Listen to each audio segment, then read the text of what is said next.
Bom, pessoal, essa aqui é uma aula assíncrona, é aula que vai tentar substituir a aula que a gente perdeu por causa do alarme lá da Defesa Civil, né? Que não tem a visão que teria um temporal na sexta-feira, não foi tão feio assim, mas choveu bastante em alguns lugares, então a gente perdeu essa aula presencial. Então o que eu vou fazer é uma aula assíncrona, gravada.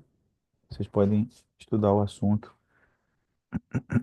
Tá, a gente estava começando termodinâmica. Chegamos a falar um pouquinho sobre a lei zero da termodinâmica. Eu vou compartilhar aqui o- as notas em PDF. Aliás, esse já é um primeiro aviso, tá? Essas notas estão disponíveis num link de internet. Vou jogar ela aqui no chat. Não sei se aparece para vocês.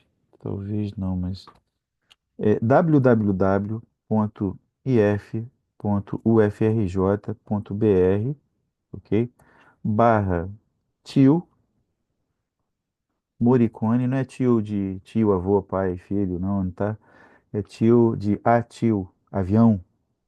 Então, tio Morricone barra termo com T maiúsculo, ok? E fiz com F maiúsculo, dois romanos, ou seja, I maiúsculo, ponto PDF, ok?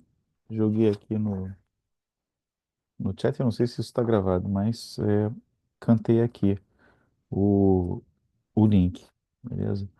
Então, eu vou compartilhar aqui as notas. Vamos lá. As notas estão aparecendo aí, estão na tela aqui de cima, então por isso que eu estou olhando para cima. Mas vamos lá. Então, essa é a introdução aqui à termodinâmica, né? Coisas que a gente discutiu no finalzinho da aula anterior, daquela primeira aula, onde a gente saiu de fluidos e foi para termodinâmica. Lei zero da termodinâmica, revisando aqui muito rapidamente, né? A lei zero te diz o seguinte, que se um sistema A e um sistema B, né, se esses dois sistemas estiverem ambos em equilíbrio térmico com um terceiro sistema C, então, ok, eles dois estarão em equilíbrio térmico entre si, né? A propriedade de transitividade. A está em equilíbrio térmico com C, C está em equilíbrio térmico com B, então, portanto, A e B estão em equilíbrio térmico entre si. Essa aqui é a situação que ilustra, olha, o A e o C. Paredes adiabáticas.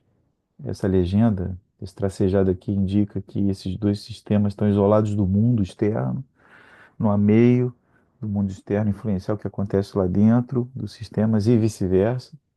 Né? A garrafa térmica, como a gente comentou na aula passada, a garrafa térmica isola termicamente os sistemas. O café fica quentinho boa parte do dia por causa justamente do fato da garrafa térmica ser revestida com paredes aproximadamente adiabáticas. A equilíbrio térmico com C. Aqui o B ficou meio rasuradão, mas é B. Equilíbrio térmico com C. Então, consequentemente, se você juntar A e B, no contexto aí de sistema isolado, você vai ver que eles estão em equilíbrio térmico entre si. Lembrando aqui, o que é o equilíbrio térmico? Equilíbrio térmico significa que as propriedades termodinâmicas do sistema não mudam. A pressão P vai ser sempre a mesma o tempo todo. O volume do sistema não muda. A temperatura, ainda que a gente não saiba o que é temperatura, mas é a lei zero, é essa lei que vai permitir a gente definir o que é temperatura. Então, as características, as concentrações de espécies químicas, todas essas características não mudam com o tempo. Quando isso acontece, a gente diz que o sistema termodinâmico está em equilíbrio. Porque se houver, por exemplo, um gás que se expande, ou uma pressão que tá variando, qualquer coisa assim, ou o gás está ficando mais quente, está fora de equilíbrio. Não é a situação. A termodinâmica, a rigor, trata de sistemas em equilíbrio e de transformações que esses sistemas podem ter de um estado de equilíbrio para outro. O que acontece no meio aí, quando o sistema sai de um estado de equilíbrio e vai para outro, é um problema bastante aberto e de modelagem difícil. Tá? Termodinâmica fora do equilíbrio é uma área ainda cheia de mistérios na física, tá bom? Me lembro que eu comentei também né, discuti isso na aula, que o equilíbrio térmico não é, essa propriedade L zero, né, essa transitividade do equilíbrio não é óbvia, não é óbvia. E um exemplo clássico é, por exemplo, o equilíbrio químico, né? Ácido clorídrico e vidro. Se você colocar, você pode colocar ácido clorídrico dentro de um frasco de vidro, ótimo, vai guardar bem, não vai ter nenhuma reação química acontecendo entre eles. Ferro e vidro também, você pode guardar ali, né? Limalhas de ferro dentro de um pote de vidro, nada de estranho vai acontecer. Mas, se você misturar ácido clorídrico com ferro, a coisa vai dar ruim, como se fala, né? Vai ter uma reação química, o ácido clorídrico reage muito fortemente com metais, ok? Vai liberar hidrogênio, né? Libera vapor de hidrogênio, então às vezes as pessoas que trabalham com ácido clorídrico, é muito comum, é um ácido que se usa muito na indústria, né? Tem que ter tomar um cuidado especial, porque se o ácido clorídrico encontrar um metal em algum lugar, ele vai produzir hidrogênio, vapor de hidrogênio, né? Cloro também, vapor de cloro, isso aí pode ser bastante nocivo à saúde, né? Então, essa lei zero, essa transitividade do equilíbrio termodinâmico, é a lei que te permite definir o conceito de entropia. O que a gente está dizendo é que todos os sistemas termodinâmicos do mundo, sistemas em equilíbrio do universo, estão particionados, têm classes, classes de equilíbrio. Então, isso aqui seria uma representação assim, pictórica, né, um esqueminha de todos os sistemas, conjunto de todos os sistemas termodinâmicos. Aqui você tem um sistema, esse conjunto aqui. Todos os sistemas que estão dentro desse conjunto estão em equilíbrio térmico entre si. Nesse outro conjunto também. E assim por diante. Então, a ideia é que todo sistema termodinâmico vai estar dentro de uma classe de equilíbrio termodinâmico, ok? E não vai haver interseções entre elas. É uma partição disjunta. Ela cobre totalmente o espaço o conjunto, né, de todos os sistemas termodinâmicos. Então, você pode rotular cada uma dessas classes, você diz, ó, cada uma dessas classes tem uma certa temperatura, ok? É um conceito aqui, é uma coisa muito conceitual, a gente não está falando de número nem nada, só estamos falando de rótulos, né? A gente poderia definir a classe dos sistemas, por exemplo, de gelo. O que que é isso? Significa, são todos os sistemas termodinâmicos que estão em equilíbrio térmico, por exemplo, com a água no ponto dela de gelo, a pressão atmosférica. A gente sabe que isso acontece aí, né? Uma transição de fase, de fase líquida para sólida, então ele define um sistema termodinâmico de referência.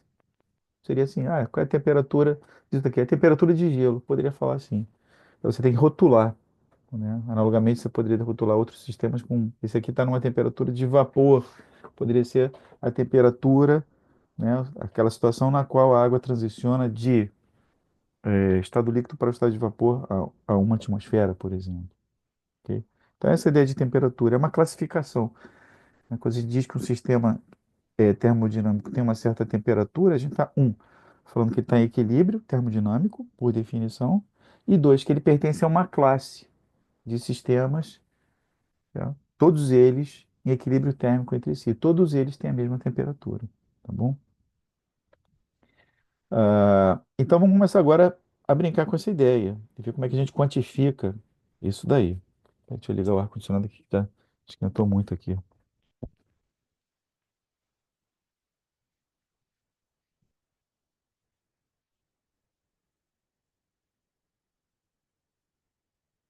Tudo bem. Vamos considerar um desses sistemas de referência, um sistema termodinâmico qualquer, né? Vamos caracterizar esse sistema como um sistema que tem um gás dentro de um recipiente, tem um certo volume V, ele ocupa um volume V e tem uma pressão P.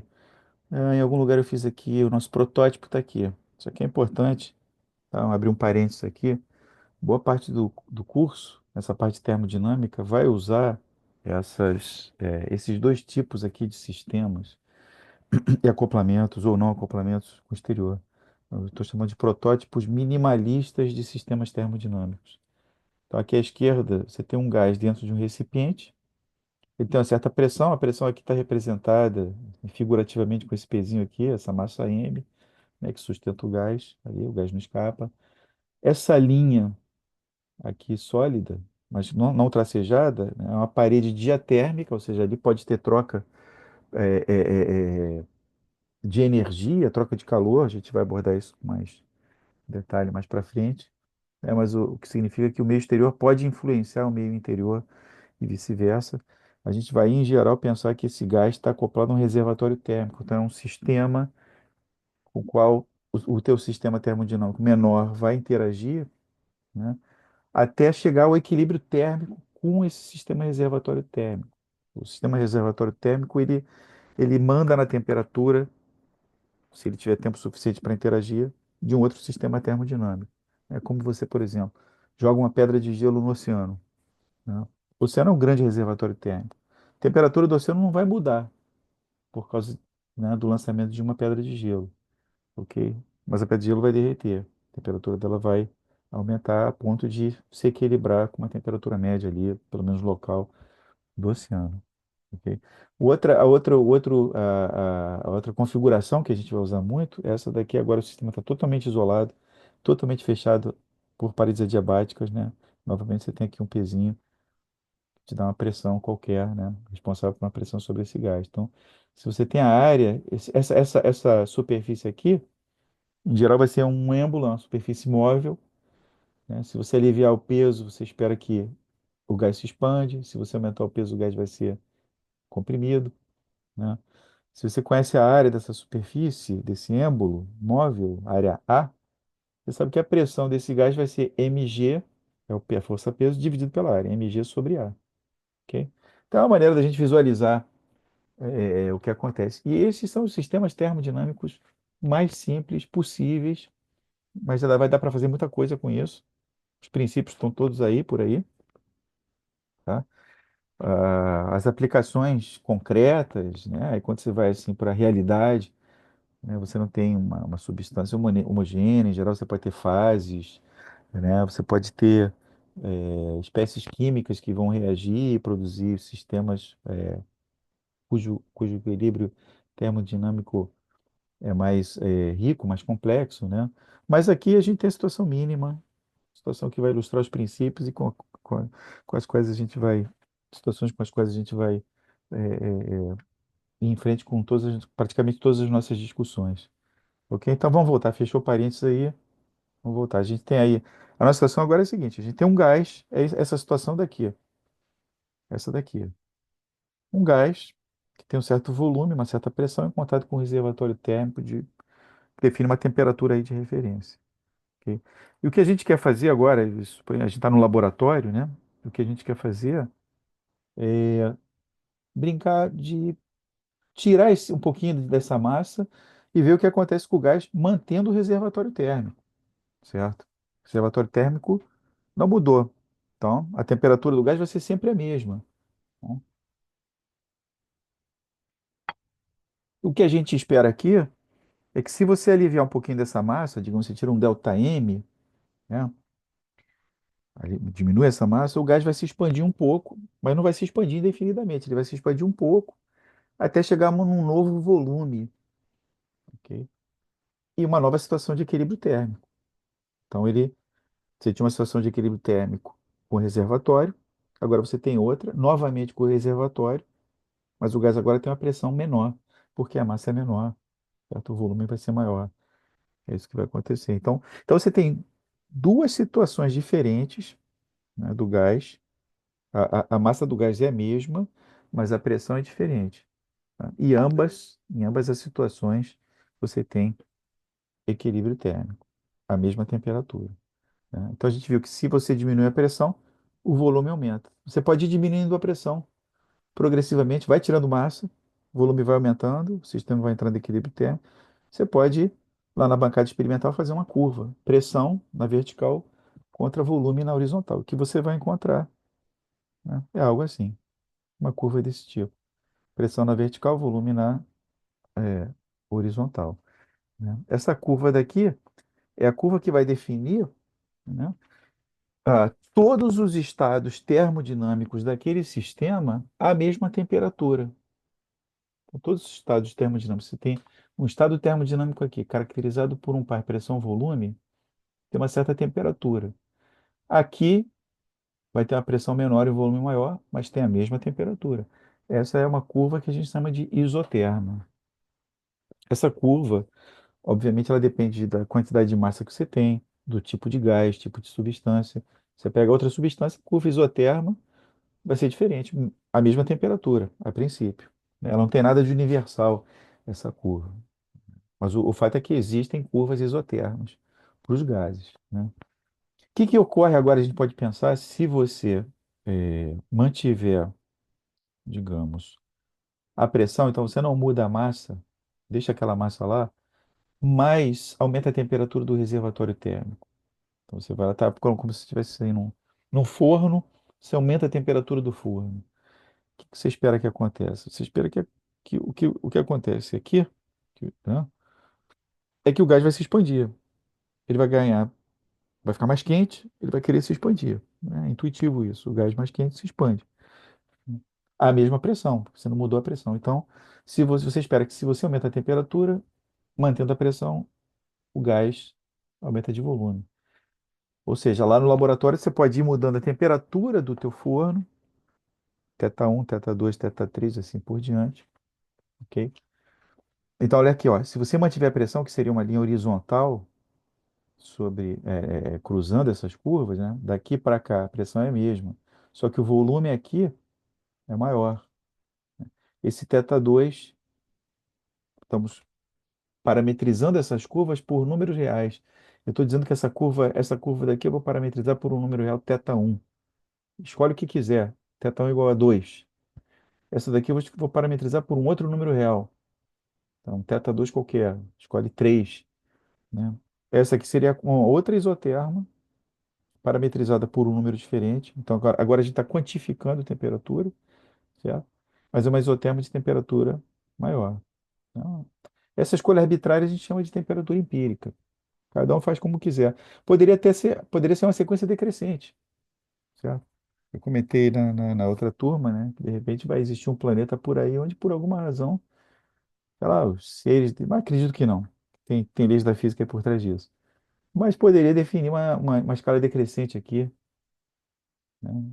A gente está acostumado a temperatura mais alta, é o número maior, né, de temperatura, né? 100 graus Celsius se refere a um sistema termodinâmico mais quente do que um a 30 graus Celsius. Mas isso é convencional. Poderia ser o contrário. Eu poderia escolher uma outra escala de temperaturas aonde esse número vai diminuindo, ao invés de aumentar para aqueles sistemas que você sabe que são mais quentes, né? Tá? Isso é convencional, totalmente convencional. Tá bom? Então, o que a gente está dizendo aqui é que quando a gente quantifica a temperatura, quando a gente dá para cada curva dessa, você vê que você tem uma família de curvas aqui. Cada uma delas é uma isoterma. Tá? Então, a isoterma é um conjunto de estados termodinâmicos. Cada pontinho aqui é um par PV diferente, um par de pressão-volume. Mas todos eles estão associados à mesma temperatura, que no caso que você arbitrou chamou de θ1, aqui você arbitrou chamou de θ2. Você pode fazer isso de maneiras completamente arbitrais. Por exemplo, você poderia passar uma reta que sai aqui da origem, digamos assim, cruzando essas curvas, e falar, olha, o θ vai ser a distância da origem até essa curva. Ó, lindo, isso fica bacana, tá? É uma definição de temperatura. Por que não? É uma definição, tá?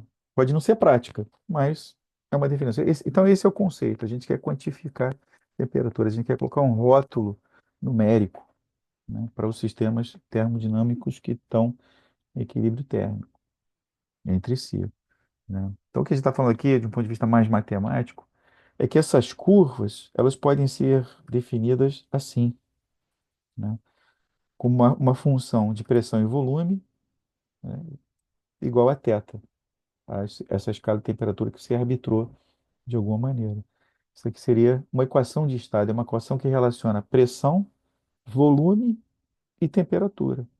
Repara, pressão e volume volume é uma quantidade geométrica, né? Você pode medir. Você tem um cubo, né? É o produto das três dimensões do cubo, isso vai te dar o volume. Ele é o cubo, né? O volume do cubo. A pressão também. Coloca lá o pezinho e você mede. Já a temperatura é uma coisa convencional. É um número que você, de alguma forma, está postulando. E aí você está matematizando o problema, você está definindo então uma equação de estado assim. É uma maneira muito sintética, econômica, né? De você, de uma vez só, né? Descrever todas essas curvas isotérmicas de uma vez só, né? De uma maneira única, né? Uma função qualquer de P e V, uma função que tem que te dar essas curvas aqui. Então, se θ for igual a θ1, você tem essa primeira curva. Se θ for igual a θ2, você tem a segunda e assim por diante. Isso aqui a gente chama de equação de estado. É uma equação que relaciona pressão, volume e temperatura, tá? Então, vamos ver aqui agora como é que você torna essas questões assim mais práticas, né? Com uma relevância no dia a dia, inclusive, uma relevância científica, né? A gente vai falar de termômetros, né? Então, vou falar aqui de dois tipos de termômetros. Vai ficar muito claro quais são as questões mais assim delicadas de precisão associadas a essas definições aí de termômetro. Então, o que que é um termômetro? Um termômetro é um sistema termodinâmico que você usa como referência, né, para descobrir qual é a temperatura de outro. Então, no caso do gás, por exemplo, você vai lá, coloca teu recipiente em contato térmico com outro, você vê onde que ele vai se encaixar aqui, o teu sistema de teste, qual vai ser a pressão dele e o volume. Então, por exemplo, se cair aqui dentro dessa curva, né, dentro dessa linha aqui, opa, a temperatura é θ2. É isso que um sistema termodinâmico chamado de termômetro faz, né? Então, o termômetro é isso, é um sistema termodinâmico de referência. Você quer que ele seja pequeno, que ele tenha pouca massa. Por quê? Porque você não quer produzir medidas invasivas. Você não quer que, ao aproximar o teu termômetro, por exemplo, se o teu termômetro for muito massivo, né? Se você aproximar ele de um sistema que tem uma massa muito pequena, ele vai afetar aquele sistema. Ele vai mudar a temperatura do sistema que está sendo testado. Você não quer fazer isso. Por isso que os termômetros são objetos pequenos, são objetos que, já adiantando aqui, vão roubar ou entregar pouco calor, né, para os sistemas que estão sendo testados, né? Então, tem dois. Existe o termômetro de mercúrio ou álcool, são referências muito práticas, né? Sistemas termodinâmicos de referência que são muito práticos, né? Termômetro de mercúrio, que agora tá sendo trocado pelos termômetros eletrônicos, né? Que usam outro princípio de funcionamento, ok? É o termopar, né? O fato que se você tem uma diferença de temperaturas entre um condutor, você pode produzir uma diferença de potencial elétrico. Isso aí pode ser medido. Então, você tem uma correspondência entre temperatura, potencial elétrico e, e, botando voltagem, fazendo a calibração. Mas a gente não vai discutir esses termômetros elétricos. Vamos pensar aqui no termômetro de mercúrio, né? O que que é o termômetro de mercúrio? Aquele termômetrozinho que a gente balança, bota debaixo do braço, né? Você tem um tubo fininho, onde você preenche, esse tubo é preenchido aqui, né, com mercúrio. Idealmente você tem um vácuo ali dentro, né? Você deixa o tubo bem vedado, isolado, tira a maior quantidade possível de ar ali e coloca mercúrio lá dentro. Claro que vai ter um pouquinho de vapor de mercúrio aqui, mas considere que isso é desprezível, tá? O mercúrio, ele pode se dilatar e se comprimir à vontade dentro desse tubo.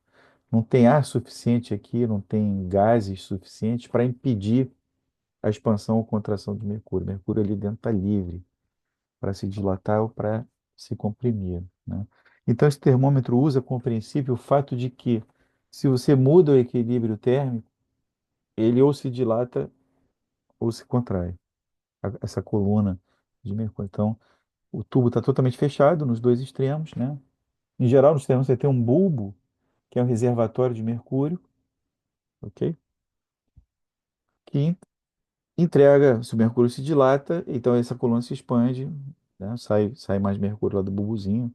Ele vai se expandir, se contrair, você vai colocar mais mercúrio, aquela massa lá dentro do bulbo. Aí o que que você faz? Você faz o seguinte: você pega água, né, e esfria a água até você encontrar o ponto de fusão dela, né? A uma atmosfera. A gente sabe que esses pontos de fusão, né, e pontos de ebulição dependem. pontos de transição de fase dependem da pressão atmosférica. Então, no caso, vamos fazer esse experimento a uma atmosfera que é tabelada por outras razões, como esse número daqui. A gente sabe que é aproximadamente 10 elevado à quinta newtons por metro quadrado, né? 10 elevado à quinta pascais. Ou seja, 10, isso aqui vai ser 1,01325 vezes 10 à quinta pascais. É um padrão, isso aí é uma atmosfera. Então vamos lá. No laboratório você produziu dentro de uma campânula, você tem ar ali dentro e você regulou a pressão para ser isso daqui. E aí vamos brincar com a água, né? A gente vai esfriar e esquentar. Quando a água estiver ali no ponto de fusão, exatamente quando ela começa a produzir gelo, né? Você marca a altura dessa coluna de mercúrio. Então, digamos que seja que essa linha aqui, horizontal, mais sólida, ok?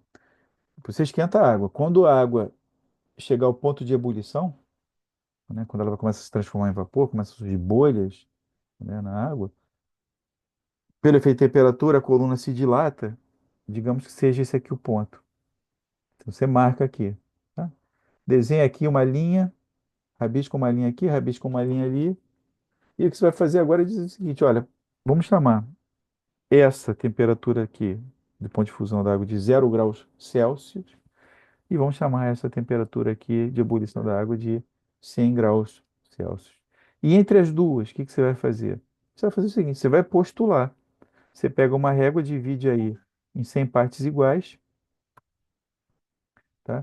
E vai dizer que cada parte dessas corresponde a uma variação, né? Um intervalinho desse corresponde a uma variação de 1 grau Celsius de temperatura. Então, repara, você está postulando, ok? Isso aqui você está definindo assim, né?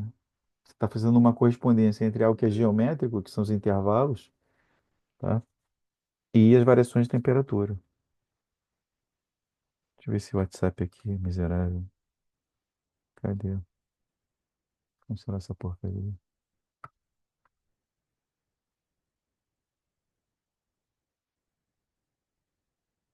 Pronto. Desculpa aí. Voltemos. Agora tem que achar o PDF. Tá aí. Pronto. Tá. Então, assim a gente definiu o termômetro de mercúrio. O termômetro de álcool é definido da mesma maneira, só que em vez de usar mercúrio, você vai usar álcool ali dentro. Tá? Você vai fazer o mesmo tipo de protocolo. Ponto de fusão da água, 0 graus Celsius. Ponto de ebulição da água, 100 graus Celsius. Vai dividir em 100 partezinhas iguais, vai chamar cada intervalinho de 1 grau Celsius. E se você dividir em 200 partes, você vai então chamar cada intervalinho de meio grau Celsius. E assim por diante. Você pode perguntar, mas peraí, esses protocolos são equivalentes? Não são, a rigor não são. Quando você fizer uma comparação bem precisa, por exemplo, o que que é 15 graus Celsius com um termômetro de mercúrio e 15 graus Celsius com o termômetro de álcool, você vai ver que tem discrepâncias pequenas. Agora eu não me lembro qual é a precisão disso, mas tem discrepâncias, ok? Para muitas aplicações, essas discrepâncias não são importantes, ma- mas para outras, essas discrepâncias podem ser importantes, né? Então, aí você começa a entrar nas questões de metrologia, né? A ciência da medida. Ok? A gente é chato você ter instrumentos de medida que vão dar medições diferentes, apesar dos princípios, dos protocolos serem análogos, né? Mas a gente tem que pensar, não, eu quero uma medida mais absoluta. Eu quero 15, eu quero assim, uma temperatura de 15 e alguma coisa, bota um nome aí qualquer, né? De 15 aqui, que se eu medir em outro lugar, o 15 vai ser a mesma coisa. Quando você colocar os dois sistemas em contato, eles estão rigorosamente em equilíbrio térmico entre si, tá? Esse é o problema da padronização, né? Como eu já comentei, acho que já discuti isso é, outras vezes, a padronização é fundamental para que você possa produzir desenvolvimentos tecnológicos, desenvolvimentos de ponta, passam muito pela questão da padronização, né? Você tem peças de encaixe, por exemplo, em engenharia mecânica de precisão, coisas que são torneadas aí com precisão de assim, décimo de milímetro ou até décimo de micrômetro. As peças vão se encaixar, né? Se você não tiver um controle, certo, dessas medições de comprimento ou de massa, do que você quiser, você não consegue produzir certos produtos industriais, né? E hoje em dia o mundo está tão interconectado, quer dizer, você, por exemplo, num país você produz umas peças aí de automóvel que vão ser usadas em outro, que depois vai exportar para algum lugar, que depois vai importar de outro. Então você tem que ter um grande acordo de padronização entre os países. Não tem esse papo assim de que todo mundo produz tudo no mesmo lugar. Isso aí já acabou há muito tempo, né? Então, se não houver um padrão comum, né, de medição das quantidades físicas fundamentais, você não consegue fazer nada. Então, fechando mais esse parênteses aqui novamente, né, esse é o problema que a gente tem. Como é que a gente define uma escala de temperatura que seja fundamental e que não esteja sujeita às contingências, né, dos materiais que você usa, né, das substâncias termométricas que você vai usar. Então, essa é a proposta justamente da escala Kelvin. Repare, escala Kelvin de temperatura absoluta. Então, esse absoluto aqui é isso. É algo que não vai ter questão, tá? É de precisão. Se você, claro que tudo tem uma certa precisão, mas aqui, a partir dos teus protocolos, você converge numa precisão, né, que pode ser usada como um padrão, tá? Então, a escala Kelvin, né? Aqui a gente vai introduzir isso, que é o chama termômetro de gás a volume constante. É isso que a gente vai discutir aqui. Ela se baseia em certas propriedades que os gases têm na situação em que eles são muito rarefeitos. Então, se você pega um recipiente com gás e vai tirando massa dele, a ponto de ter muito pouca massa de gás ali dentro, você pode observar que tem comportamentos que são universais. Todos eles vão se comportar da mesma maneira. Argônio, nitrogênio, oxigênio, hélio, hidrogênio, todos os gases vão ter uma equação de estado parecida. A gente colando aqui do ensino médio, né? PV igual a nRT. Esse T aí já é o spoiler da temperatura absoluta, certo? Essencialmente, quer dizer, o que essa equação está dizendo é o seguinte: opa, eu posso pegar a pressão e o volume de um gás e o produto delas vai me dar uma medida de temperatura, PV igual a nRT, né? Essa equação de estado, mais do que uma lei da natureza, claro que ela envolve, né, uma coisa assim fundamental, que é esse comportamento universal, mas ela tem uma definição ali, tem um postulado de temperatura. Não é que alguém fez um experimento e, opa, descobri temperatura, descobri qual é a pressão desse gás, descobri qual é o volume, descobri qual é a temperatura e vi que PV igual a nRT. Não é por aí, não é bem por aí, tá? Mas voltando aqui, então, o nosso sistema é o seguinte: a gente tem ali o recipiente com gás, certo? Esse volume, a gente vai querer manter esse volume de gás constante, tá? A gente vai querer manter constante, mas a gente vai. Aqui tem uma parede diatérmica que vai estar em contato com reservatórios térmicos. No caso, a gente vai pensar em água, assim como na discussão sobre a escala Celsius, a gente vai pensar em água a 0 graus Celsius ou a 100 graus Celsius. Ou seja, a gente vai pensar em água, na verdade, no ponto de gelo e no ponto de vapor. Ok? Muito bem. Então, se você colocar aqui água, né, colocar esse sistema, repara que a água não está entrando e nem o gás está saindo, certo? Parede diatérmica que isola, é impermeável, né? Então, você coloca esse sistema em contato com água a 100 graus Celsius no ponto de ebulição, né? Vai ter uma certa pressão aí.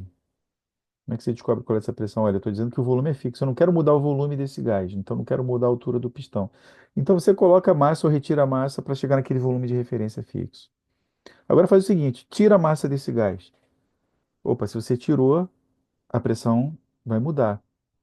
Para que você mantenha o mesmo volume, você tem que aliviar um pouquinho de massa ali. Então, se você tirar, digamos que você tire metade da massa do gás, você vai ter que tirar peso aqui de cima para que ele retorne ao volume de referência, o volume fixo que você quer usar nesse experimento.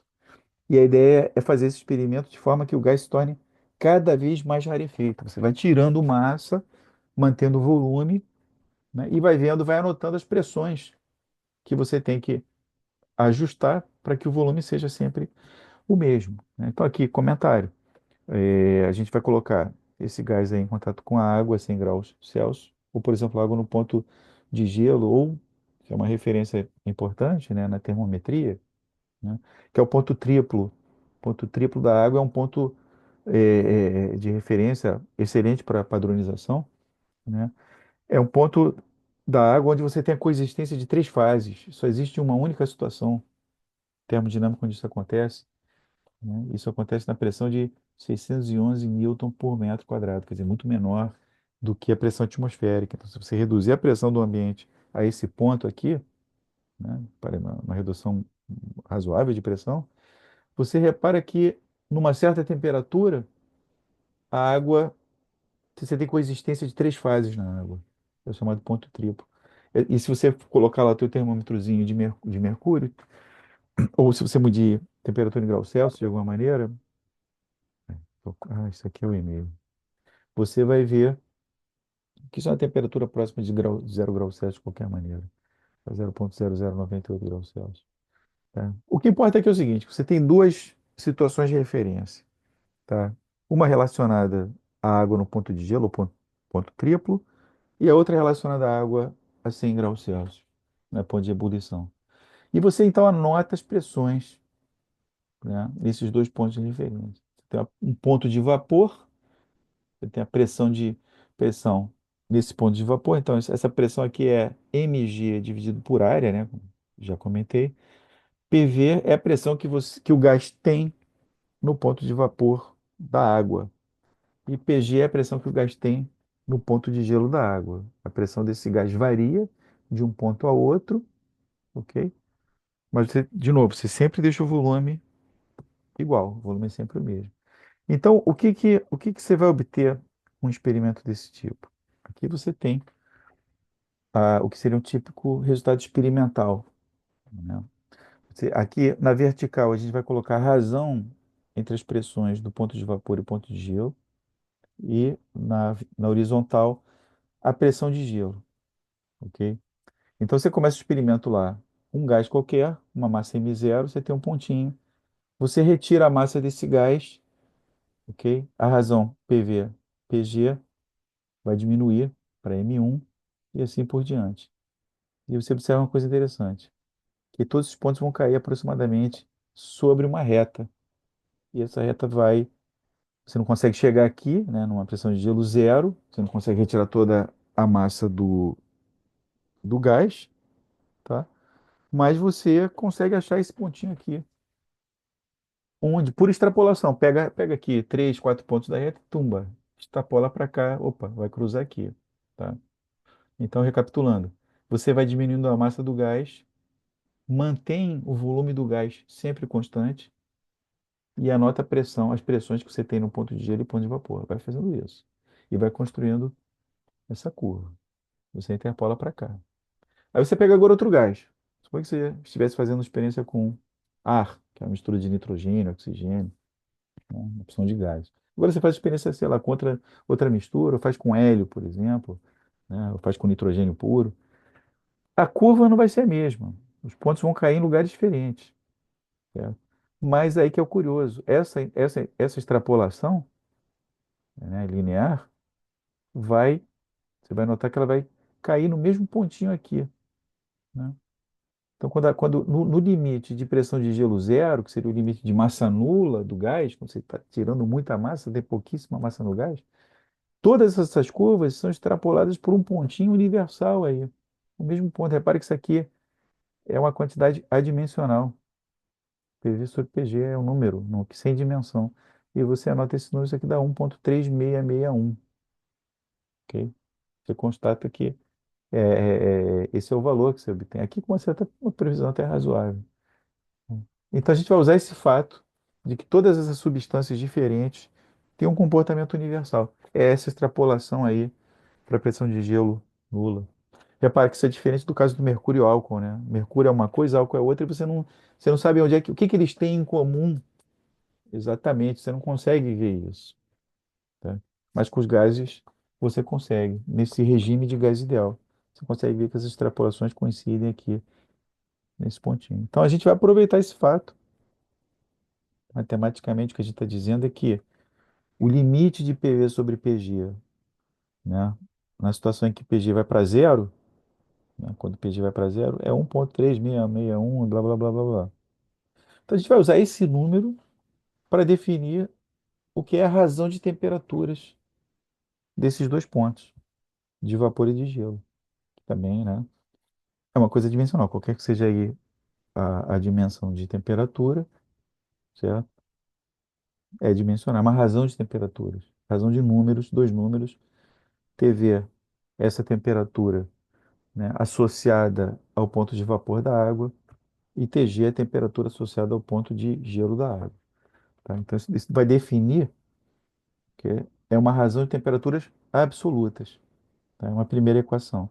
Agora, a gente precisa de alguma. Com essa equação só aqui, a gente não sabe quem é TV e quem é TG. Precisa de mais alguma coisa. Tá? Então, é uma convenção agora. A gente vai arbitrar, né? Tira da cartola, literalmente. Isso não é uma lei da natureza, é uma convenção. Pode chamar de uma convenção social, se quiser, é uma convenção, tá? As pessoas estarão de acordo com isso, né? Vamos plagiar Celsius e vamos convencionar que TV menos TG é 100. 100 o quê? 100 chama de Kelvin. Kelvin foi o sujeito que elaborou essas coisas todas aí. Chama de Kelvin. TV menos TG igual a 100. Então, com duas equações, duas incógnitas, TV e TG, você tira. É fácil, um exercíciozinho bem simples.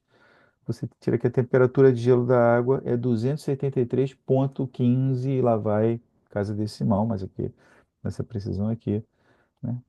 Graus Kelvin. Tá? É assim que a gente define, então, a escala de temperatura Kelvin. A escala de temperatura absoluta depende das condições, depende desse fenômeno aqui universal observado para os gases ideais, os gases muito rarefeitos, tá?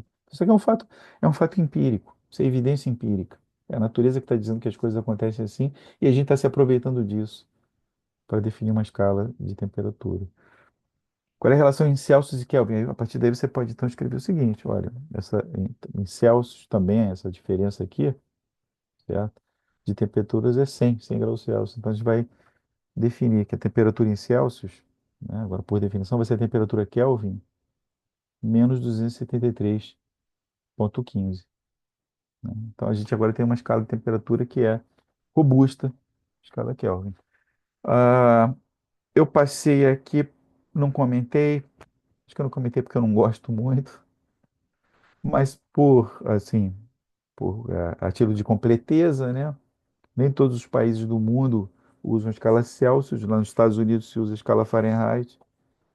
Temperatura Fahrenheit é uma combinação linear da escala de temperatura Celsius. Então, escala Fahrenheit, T Fahrenheit, temperatura em Fahrenheit, é 9/500 da temperatura Celsius mais 32.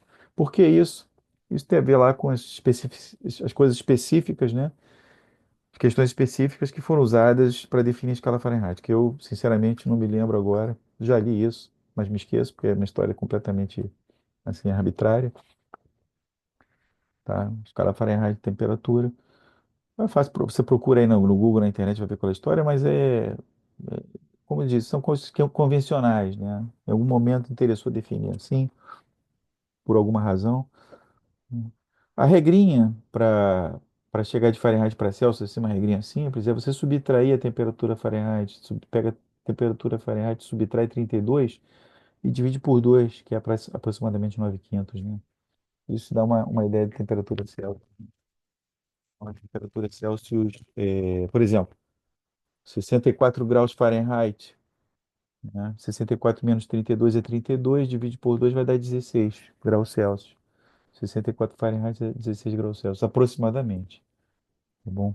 É uma maneira rápida de você chegar à temperatura Celsius a partir de Fahrenheit. Ok? Bom, temperatura, uma coisa que a gente pode já é, comentar aqui,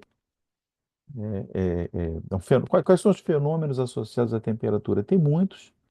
O mais simples, talvez, é justamente o fenômeno de dilatação térmica, né? Nem todas as substâncias respondem a variações de temperatura do mesmo jeito. Os sólidos, principalmente os sólidos cristalinos, eles respondem a variações de temperatura dilatando ou comprimindo. A temperatura aumenta, eles dilatam, certo? Sólidos amorfos também, líquidos também da mesma forma. Temperatura aumenta, dilata, temperatura diminui, comprime. Mas você tem outras substâncias, por exemplo, polímeros, borrachas, plásticos.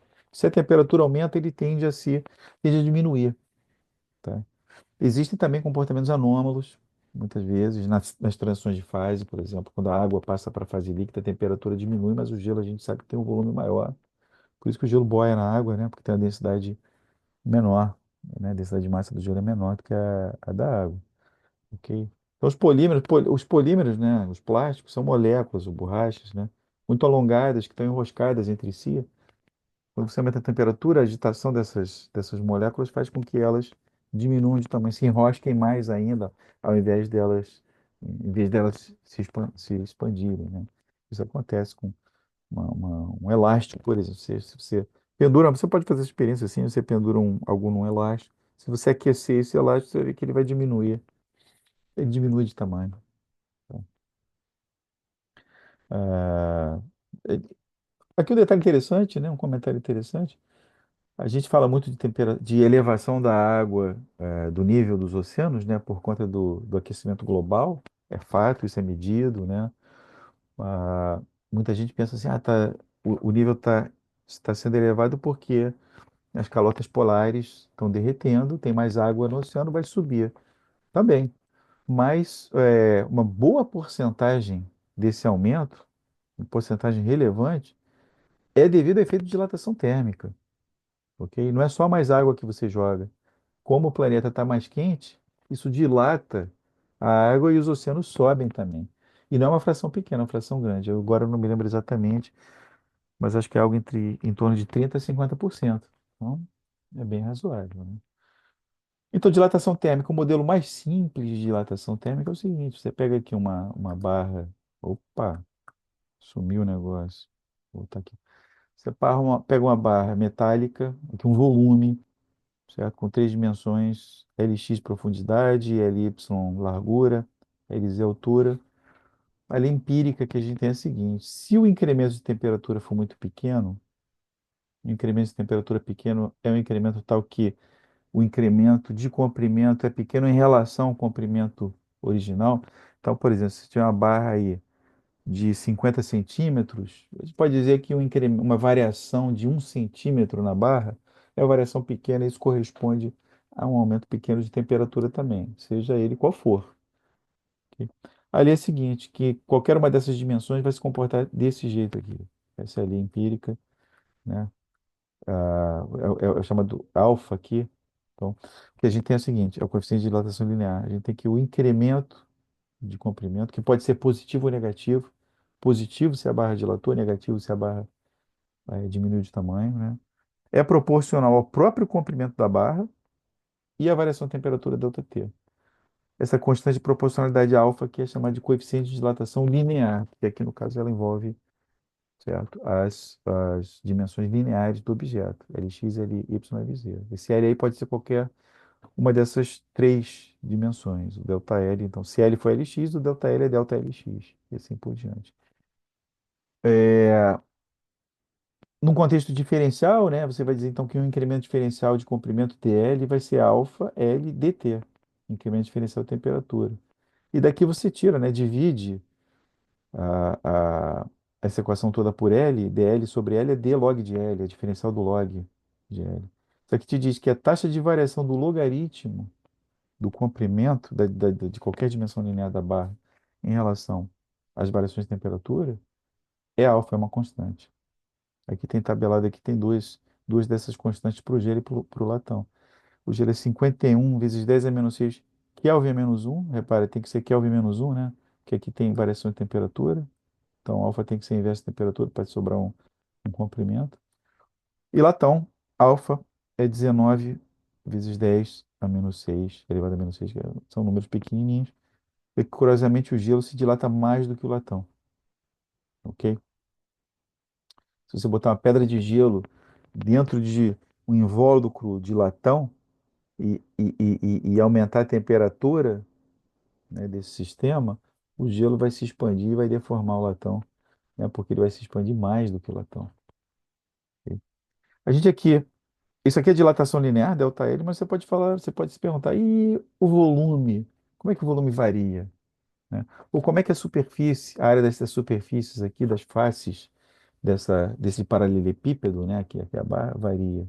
Então você pode introduzir coeficiente de dilatação superficial, se você pensar em áreas, né, ou coeficiente de dilatação volumétrica, se você pensar em volume, tá?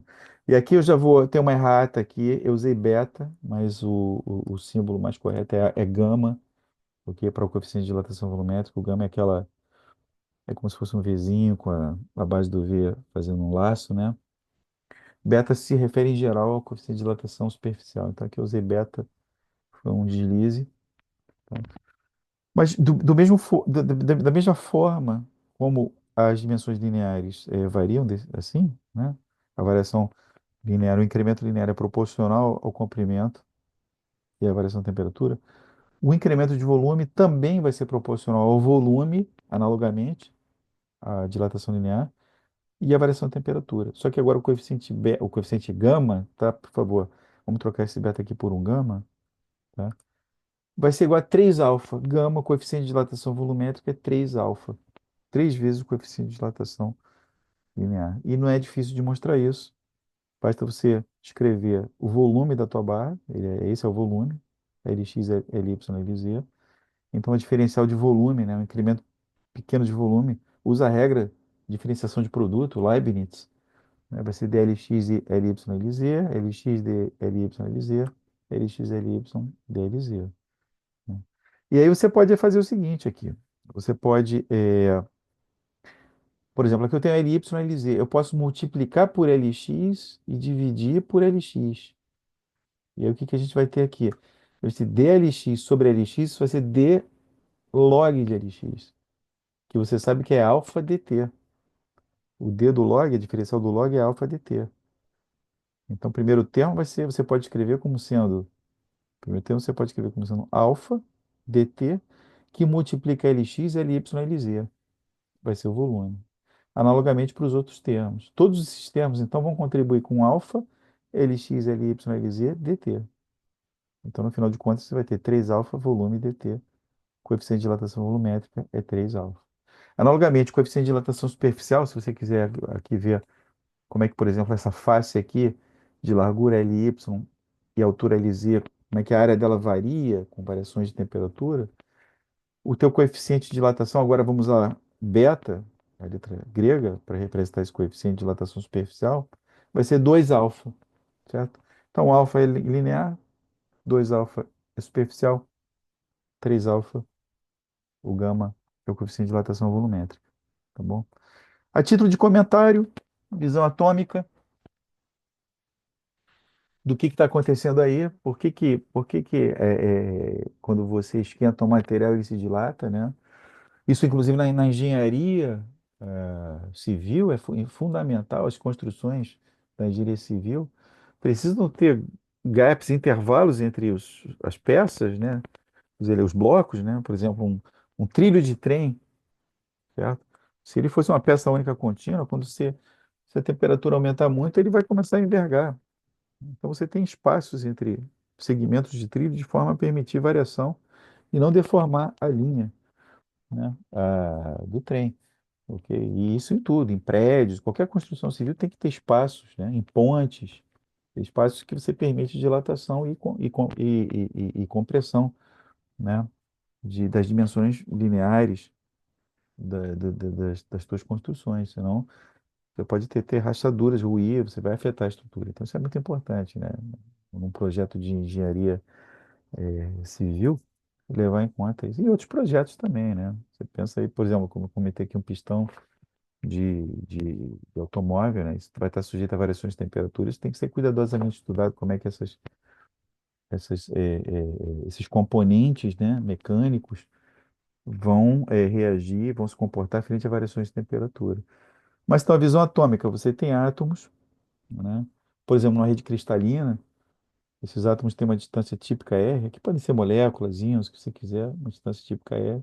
E existe um potencial, uma energia potencial de interação entre eles. Os átomos podem se repelir, pode ter repulsão ou atração entre eles. As duas coisas podem acontecer dependendo da distância entre eles. Então, o que se observa é o seguinte: tipicamente, se os átomos estão muito afastados, eles se atraem. Mas se os átomos estão muito perto entre si, é como se fosse eles tivessem um caroço duro, você tem repulsão. Eles não querem se aproximar muito, né? Tem uma individualidade atômica que é como se quisesse preservar essa individualidade, tá? Estou usando aqui, estou sendo um pouquinho antropomórfico, né? Tá? Mas você tem essa questão aí. Então, afastado você tem atração, perto, muito perto você começa a ter repulsão. Isso é modelado por essa curva daqui de energia potencial como função da distância R entre os átomos. Você vê que se a distância R for maior do que uma certa distância aqui, essa linha vertical aqui, marca uma certa distância, se tiver aqui, se essa for a distância, você vê que a energia potencial vai diminuir se o R diminuir. O sistema vai querer né, diminuir o R, os dois átomos vão querer minimizar a energia potencial. Por outro lado, se a distância for menor do que essa distância aqui, onde você tem um mínimo de energia potencial, né, para minimizar a energia potencial, você vai querer crescer o R. O R vai crescer, né? Então, é um poço de potencial. Se você está aqui, você escorrega para cá, para esse mínimo. Se você está aqui do lado esquerdo, você escorrega para a direita, né? Você vai procurar esse ponto aqui de equilíbrio estável, né? Agora, duas coisas aí. É, essa subida, essa rampa daqui repulsiva, né? Essa aqui é uma rampa repulsiva, ela é muito íngreme em geral. Essa rampa atrativa, ela é mais suave. É como se fosse assim, uma parede, quase uma parede, e aqui uma rampa muito mais suave. Então, quando você aumenta a temperatura de uma substância, as moléculas, os átomos ficam mais agitados, né? Eles começam a oscilar aqui. Eles não ficam mais presos aqui nesse mínimo de potencial. Eles começam a oscilar para a direita e para a esquerda. Só que eles têm muito mais liberdade para vibrar para a direita, para oscilar para a direita, né? Do que para a esquerda. Porque aqui você tem essa rampa muito íngreme. Então, eles batem aqui nessa parede, mas vão se afastando mais e mais para a direita do ponto de mínimo de potencial. Então você aumenta a temperatura, essa linha aqui de energia vai aumentando, né? E essa distância aqui, né, a distância radial entre os átomos, tende a aumentar em média, porque é mais fácil se afastar do que se aproximar, né? Pensa em duas bolas assim de bilhar, por exemplo, né? Elas têm uma repulsão muito forte, né? Você não consegue colocar uma bola de bilhar dentro da outra, né? Então, é uma parede mesmo, né? Então, se elas têm alguma atração, tem uma molinha, imagina você tem uma molinha entre elas, que é o que te dá atração, né? Se você aumenta a temperatura, elas começam a vibrar, mas elas não conseguem passar, uma não consegue entrar dentro da outra, mas consegue vibrar para fora. E aí, na média, a distância vai aumentando. Essa é a interpretação molecular, ok? Do efeito de dilatação térmica. Bom, em relação à lei zero da termodinâmica, é isso, né? As coisas vão ficar mais interessantes agora, mais emocionantes, né? A gente vai falar sobre a primeira lei da termodinâmica, que é a lei justamente que estabelece uma relação entre calor, né, e trabalho. Calor é uma forma de energia que tem a ver com produção de trabalho mecânico, né? Isso aí foi uma das grandes descobertas da física, né, como eu já comentei também na primeira aula, é uma descoberta associada justamente à Revolução Industrial, né? A máquina a vapor, né, é uma máquina que usa, né, vaporização de água, aquela pressão de vapor que é produzida para mover turbinas, né? Questão. Então, a gente na aula que vem, presencial, esperançosamente, vai vai começar a discutir a primeira lei da termodinâmica, tá bom? Então é isso aí, meus caros. Bom estudo e façam problemas e tirem dúvidas, tragam dúvidas, tá? Tem que praticar, tá bom? Um abraço.